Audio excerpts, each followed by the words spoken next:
बच्चों, कक्षा 10 के हिंदी विषय में आज पढ़ेंगे राम नरेश त्रिपाठी जी द्वारा रचित स्वदेश प्रेम नामक कविता। देखिए, राम नरेश त्रिपाठी जी की इस कविता में राष्ट्रभक्ति का संदेश छिपा हुआ है। कवि हमारे पूर्वजों के गौरवशाली अतीत की याद दिलाते हुए मातृभूमि के प्रति प्रेम भावना को जागृत करता है। इसमें आत्मसम्मान की रक्षा और मृत्यु का स्वागत करने के लिए प्रेरित किया गया है। देश के लिए प्राण न्यौछावर करने वाला मरता नहीं है वरन अमर हो जाता है। देखिए कविता, अतुलनीय जिनके प्रताप का साक्षी है प्रत्यक्ष दिवाकर, घूम घूम कर देख चुका है जिनकी निर्मल कीर्ति निशाकर, देख चुके हैं जिनका वैभव ये नभ के अनंत तारागढ़, अगणित बार सुन चुका है नभ जिनका विजय घोष रण गर्जन।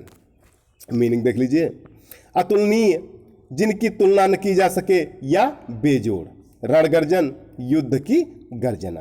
देखिए, अतुलनीय जिनके प्रताप का साक्षी है प्रत्यक्ष दिवाकर, घूम घूम कर देख चुका है जिनकी निर्मल कीर्ति निशाकर।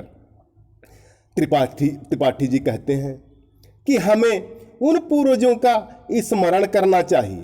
त्रिपाठी जी कहते हैं कि हमें उन पूर्वजों का स्मरण करना चाहिए जिनके अनुपम प्रताप की साक्षी सूरज आज भी दे रहा है। जिनके अनुपम प्रताप का साक्ष्य सूरज आज भी दे रहा है। ये वही पूर्वज थे जिनकी धवल और निर्मल कीर्ति को सर्वत्र घूम घूम कर चंद्रमा भी देख चुका है।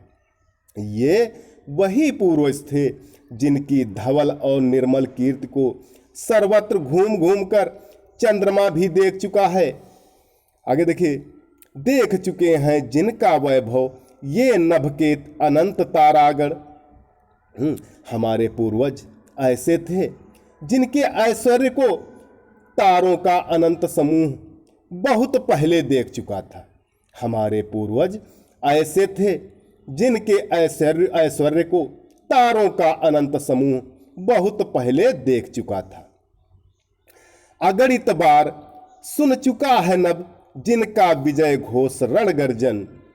हमारे पूर्वज इतने महान थे, हमारे पूर्वज इतने महान थे कि उनकी विजय घोषों को और युद्ध की गर्जनाओं को आकाश अनगिनत बार सुन चुका है।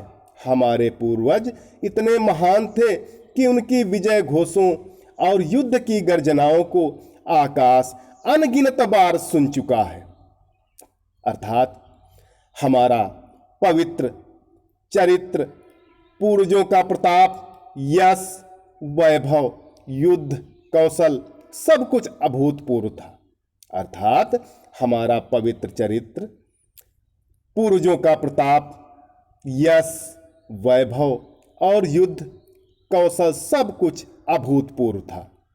आगे देखिए, शोभित है सर्वोच्च मुकुट से जिनके दिव्य देश का मस्तक, गूंज रही हैं सकल दिशाएं जिनके जय गीतों से अब तक, जिनकी महिमा का है अविरल, साक्षी सत्य रूप हिम गिरिवर, उतरा करते थे विमान दल जिनके विस्तृत वक्ष स्थल पर।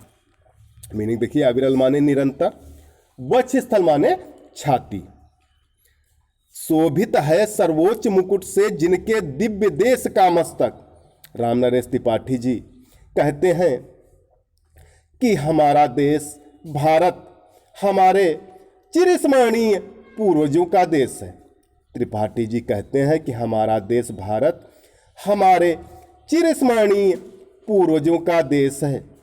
इसका मस्तक हिमालय रूपी सर्वोच्च मुकुट से सुशोभित है। इसका मस्तक हिमालय रूपी सर्वोच्च मुकुट से सुशोभित है। गूंज रही हैं सकल दिशाएं जिनके जय गीतों से अब तक। हमारे पूर्वजों के विजय गीतों से आज भी संपूर्ण दिशाएं गूंज रही हैं। हमारे पूर्वजों के विजय गीतों से आज भी संपूर्ण दिशाएं गूंज रही हैं। जिनकी महिमा का है अविरल साक्षी सत्य रूप हिम गिरिवर। जिनकी महिमा का साक्ष्य आज भी सत्य स्वरूप वाला श्रेष्ठ हिमालय दे रहा है। जिनकी महिमा का साक्ष्य आज भी सत्य स्वरूप वाला श्रेष्ठ हिमालय दे रहा है। हिमालय का भी अपना इतिहास है। हिमालय का भी अपना इतिहास है। उतरा करते थे विमान दल जिसके विस्तृत वक्षस्थल पर।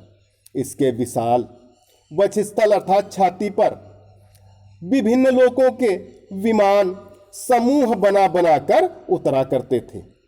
इसके विशाल वक्षस्थल पर विभिन्न लोकों के विमान समूह बना बनाकर उतरा करते थे। काव्य सौंदर्य देख लीजिए। इस कविता में देश प्रेम की भावना है। अलंकार, अनुप्रास, रूपक तथा उपमा अलंकार है। छंद नाटक छंद है। भाषा सरल सरस साहित्यिक खड़ी बोली है। गुण ओज गुण है। शैली प्रभावपूर्ण भावात्मक एवं आकर्षक शैली है। तो प्यारे बच्चों, आज के लिए इतना ही।